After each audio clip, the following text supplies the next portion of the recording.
Frame Perfects.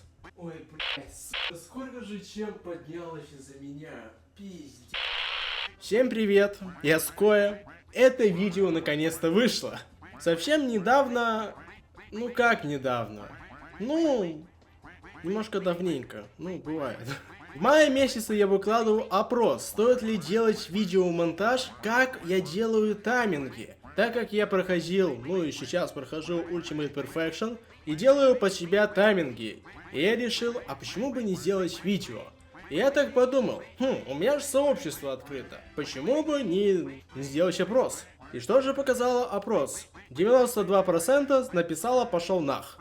Сука, ну и пошел на, бля, я, сука, работаю, а вы... На самом деле 92% сказали да. Ну, а я не против, я пошел делать. Поэтому, пожалуйста, поддержите меня. Я буду благодарен, и я очень редко делаю видео. Извините. Августин, иди отсюда. Иди кота погладь. Не, ну подъебал меня знатно.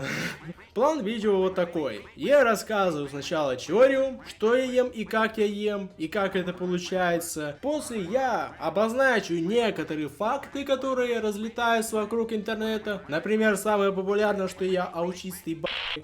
Если вы так думаете, то это вы аутистый б***ь.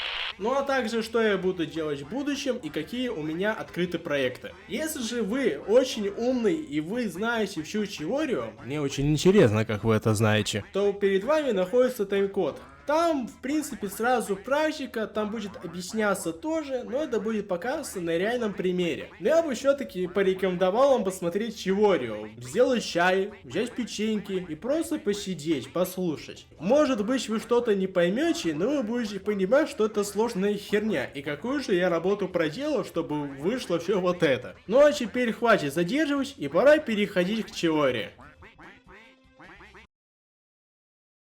В качестве примера я буду использовать Editor Geometry Dash. Он самый простой в создании и самый эффективный в результате. На экране вы сейчас видите такую картину. Один тайминг и несколько полосок, иногда с разными цветами.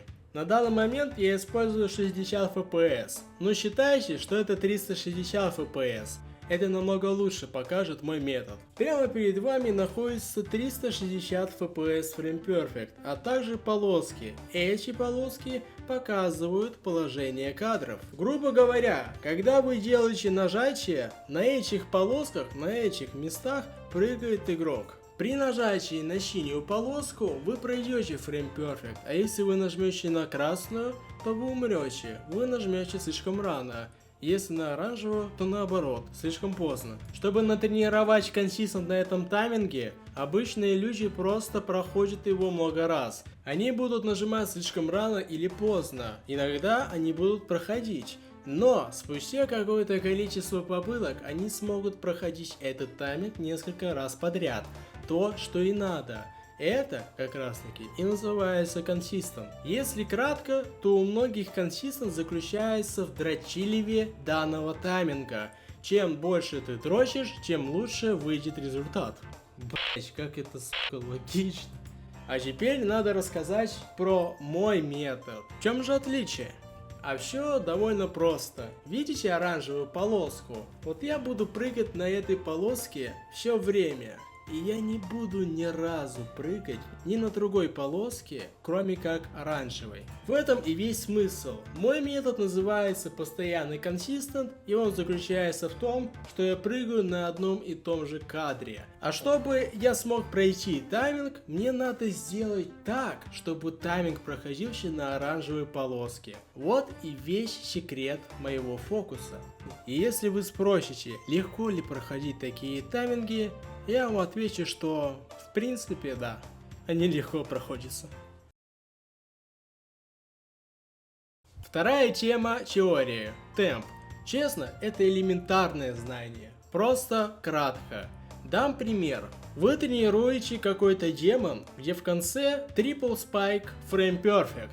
Предположим, что игрок проходил и тренировал Frame Perfect с помощью старпоса.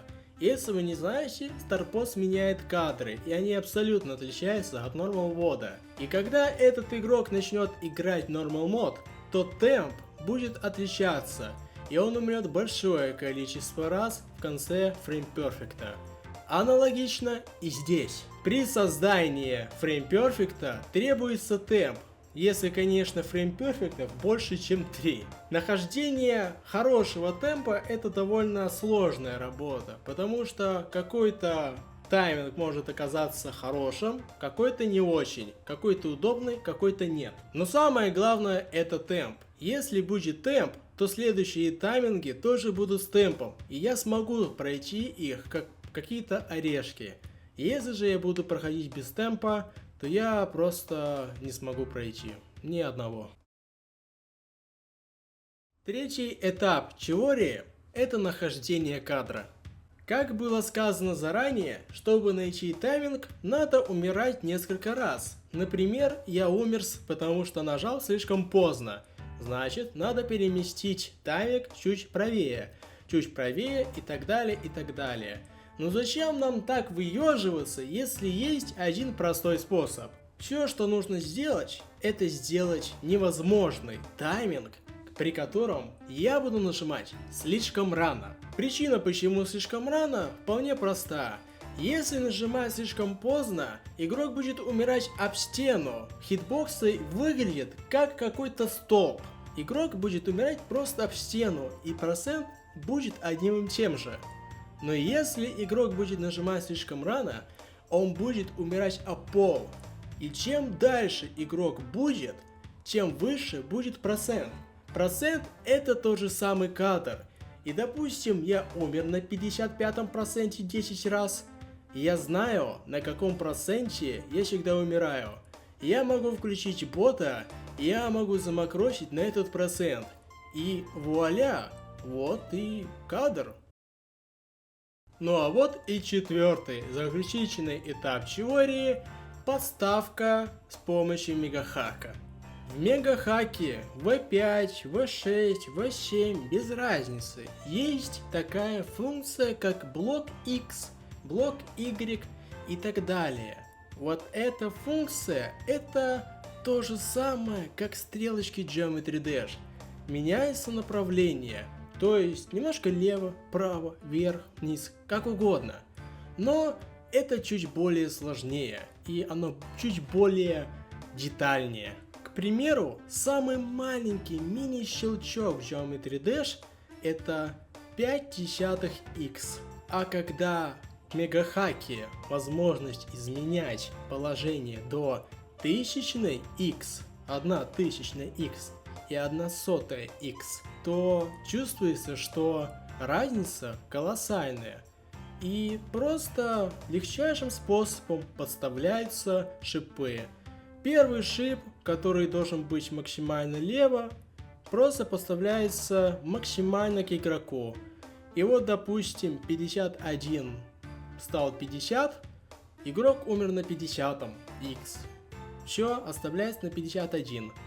Идется к последнему шипу, допустим, 79. Игрок проходит, через бота, конечно. 80 проходит, 81 не проходит, значит 80. Так как первый шип находится максимально влево, а второй шип максимально вправо, у игрока ничего не остается, как пройти фреймперфектом, а по-другому просто невозможно.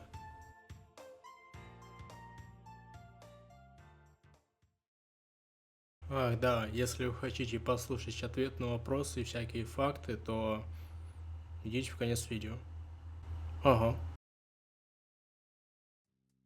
Перед началом создания тайминга я включаю Geometry Dash и также включаю мегахак. В мегахаке ставлю 360 FPS и некоторые функции. Сейчас вы видите панель изменения объекта по координате X. Он является важной составляющей в будущем, и именно с помощью него можно поставить хитбоксы для фреймперфекта. Из-за специфики этого челленджа критически важно иметь опорный темп. Тайминги для опорного темпа были взяты 7 и 8 тайминг. Сделано это потому, что они хорошо сделаны сделано, ну и потому что не надо ждать отрывка между 8 и 9 таймингом, чем самым опорным темп 7 прыжок является самым продуктивным вариантом. А вот и тайминги второй половины. В данной практике главной роли будет тайминг под номером 11, потому что именно он считается одним из самых сложных таймингов в этой половине. Проверка сделана, можно начать прохождение. И удача была на моей стороне, ибо через попыток 50 я смог поставить первый процент, а такое происходит уж очень редко.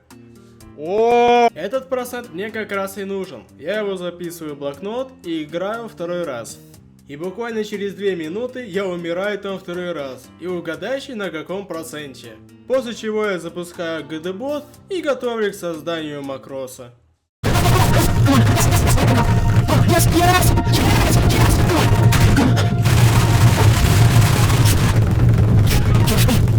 Два клика и бот включен.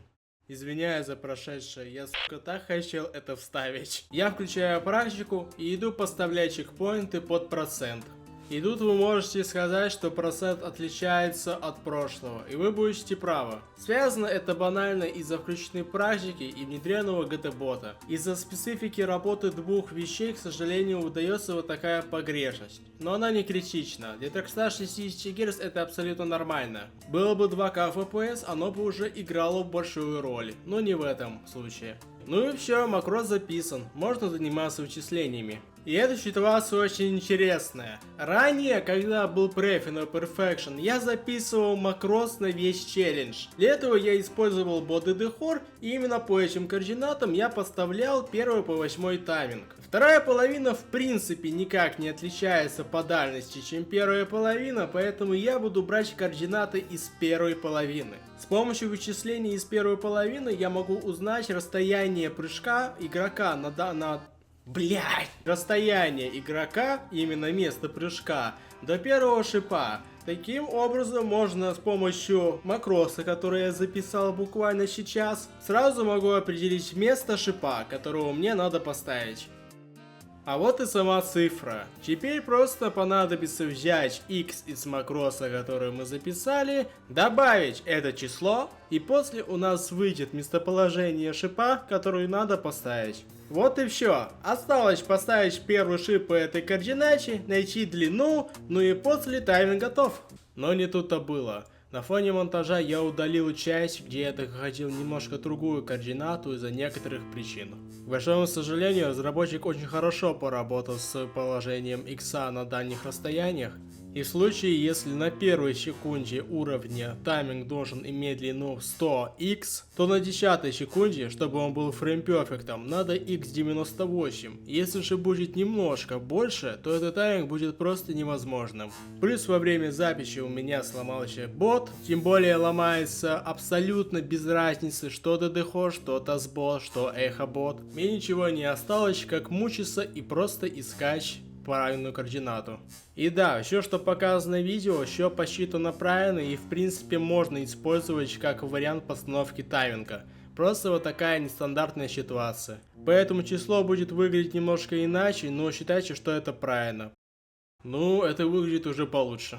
Ну а теперь осталось совсем ничего. Прямо сейчас я ставлю первый шип на нужную координату, которую получили. Иду на первую половину, нахожу третий тайминг, нахожу расстояние первого шипа до последнего шипа, чтобы понимать, на какую координату поставить последний шип 11 тайминга. Также я беру во внимание неправильности GD-бота, всякие погрешности и проблемы, и в итоге выходит число. Это число, это как раз таки координата последнего шипа 11 тайминга.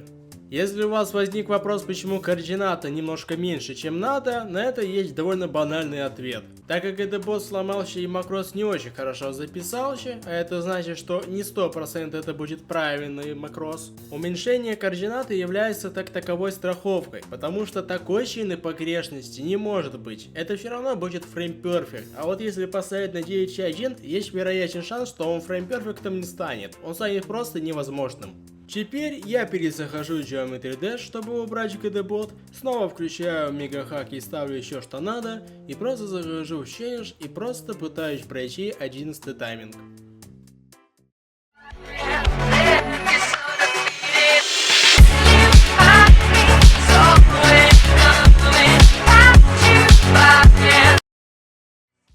этом все. Всем спасибо за просмотр. Я очень надеюсь, вы все-таки поняли, как это работает. А если вы не поняли, то всегда пишите комментарий или в Discord. Ссылка в описании. В любом случае, я готов ответить на каждый вопрос и в случае чего помочь, если вам это так захочется. Да, возможно, видео не идеальное, может быть какие-то ошибки, но в принципе этого достаточно. Я уж никакой не профессиональный ютубер и не собираюсь им таковым быть. Для меня это игра и все вот это чисто хобби. Я играю по желанию, я снимаю по желанию и не более. Делать подобное, понимая, что ты делаешь что-то революционное, это действительно интересно, это действительно круто. Да и вообще, люди просто восхитительны. Всем спасибо, всем пока.